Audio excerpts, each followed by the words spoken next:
මුල් දවස්වල ලෝ risk trade හරිද 100 දාපු ගමන් earn කරන්න ඕනේ දවසට මෙච්චරක් හොයන්න ඕනේ කියන අදහස අයින් කරලා හරිද මුලින් account එකේ stability එක හදන්න. ඒ කියන්නේ මේ 100 කියන එක 120 130 මෙන්න මේ වගේ ගානකට පොඩ්ඩක් grow කරගන්න. හිමීට low risk method rise fall කරන්නත් එපා 5 එහෙම කරන්න එපා. හරිද risk ගන්න එපා.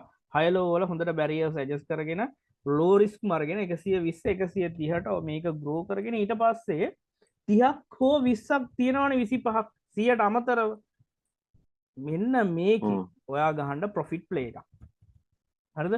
මේකට දැන් 30ක් 130ක් තියෙන්නේ 100 ඔළුවෙන් අයින් කරලා 30යි මංගාව තියෙන්නේ කියලා හිතලා ඩොලර් 3කින් ඩොලර් 30ක් තියෙනවා නම් ඔයාලට ස්ටේක් එක ඩොලර් 3ක් දෙකක් එකක් වගේ දාන්න පුළුවන්. එතකොට ඩොලර් 3කින් රයිස් ෆෝල් එකක්. හරිද? මේ ඕවරෝල් ප්‍රොෆිට් එකේ ඕවරෝල් ප්‍රොෆිට් එකෙන් ඔයා ගන්න රයිස් ෆෝල් එකක් ගහන්න. රයිට්. තව හයි ලෝ එකක් ගහන්න. මෙන්න මේ විදිහට හදන්න 130ට ඔයාලට දවසට කීයක්ද හොයන්න පුළුවන්?